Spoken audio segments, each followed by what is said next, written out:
اے بادشاہ، جب تک میں تجھے مارنے کا طریقہ نہ بتاؤں اس وقت تک تو ہرگز مجھے مار نہیں سکتا۔ بادشاہ مایوسی اور شکست میں کہتا ہے وہ طریقہ کیا ہے؟ بچے نے جواب دیا، ایک میدان میں اپنی سبھی عوام کو اکٹھا کرو اور مجھے کھجور پر پھانسی دو، پھر ایک تیر میری ترکش سے لو اور تیر کو کمان کی تند پر رکھتے ہوئے کہو بسم اللہ رب الغلامی، میں اس اللہ کے نام سے شروع کرتا ہوں جو اس بچے کا رب ہے۔ یہ کہہ کر پھر مجھے تیر مارو، جب تم نے یہ کام کر لیا تو تم مجھے قتل کر لو گے۔ آخر ایسا ہی ہوا۔ بادشاہ نے عوام کو وسیع میدان میں اکٹھا کیا، بچے کو کھجور پر پھانسی دی۔ بادشاہ نے بچے کی ترکش سے ایک تیر لیا، پھر کمان میں رکھ کر کہنے لگا بسم اللہ رب الغلامی، جب یہ الفاظ کہے تو تیر چھوڑ دیا۔ جب بچے کی کن پٹی پر لگا، معصوم بچے نے اپنا ہاتھ کن پٹی پر رکھا اور روح عرش معلیٰ کی طرف پرواز کر گئی۔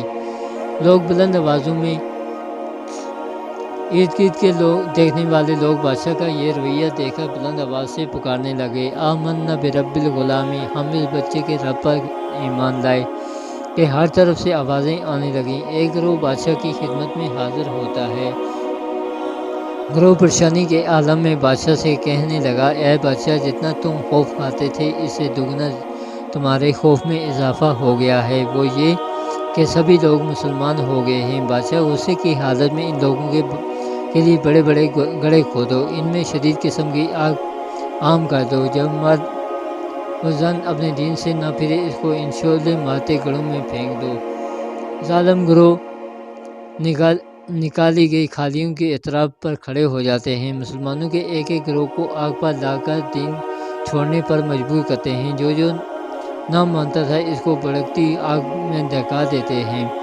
کئی مومن ایمان سے بھرے دلوں کو جلسوا بیٹھے۔ ایک نیک عورت کو عورت کے شعلوں کا نظارہ کروایا جاتا ہے، اس کے پاس دودھ پینے والا بچہ ہوتا ہے، وہ آگ میں چھلانگ لگانے سے خوفزدہ ہوتی ہے اور پیچھے ہٹتی ہے۔ معصوم بچہ اپنی والدہ سے کہتا ہے، اے میری ماں، آگ میں کود جا، صبر کرو کیونکہ تم سچے دین پر ہو۔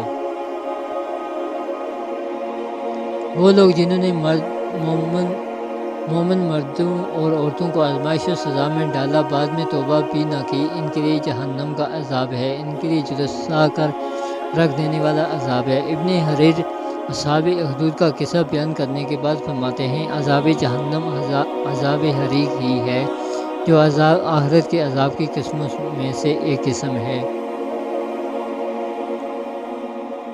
جہنم ان کے کفر کرنے کی وجہ سے ہے، عذاب حریق ان کے لیے اس لیے ہے جو انہوں نے مومنوں کو سزائیں دیں، اور یہ بھی کہا ہے کہ آخرت میں ان کے کفر کے عذاب سے بڑھ کر ان کو عذاب ملے گا۔ ابن حریر سے علامہ ابو موسیٰ نقل کرتے فرماتے ہیں، اللہ تعالیٰ نے مومنوں پر ہوا بھیجی جس نے مومنوں کی روحیں آگ میں گرنے سے قبض کر لی، یہی ہوا کے چلنے کی وجہ سے آگ کے نزدیک کھڑے ہوئے لوگوں کو آگ باہر نکل کر کھانے لگی، اور اس پر اللہ تعالیٰ کا فرمان دلالت کرتا ہے۔ اللہ تعالیٰ کا یہ بھی فرمان ہے کہ کافروں کے لیے جلا دینے والا عذاب ہے۔ اللہ پاک ہمیں جہنم کے عذاب سے محفوظ رکھے، ہمیں اپنے پیارے نبی صلی اللہ علیہ وآلہ وسلم کے نقش قدم پر چلنے کی توفیق عطا فرمائے، اور ہمیں اس دین پر استقامت عطا فرمائے، اور ہمارا خاتمہ بالایمان فرمائے۔ وآخر دعوانا ان الحمدللہ رب العالمین۔ اگر آپ لوگوں کو میری یہ ویڈیو اچھی لگے تو ثواب کی نیت سے دوسرے لوگوں تک ضرور شیئر کریں، اور میرے چینل کو لائک اور سبسکرائب کرنا مت بھولیے گا، تاکہ میری ہر آنے والی ویڈیو آپ لوگوں تک پر وقت پہنچ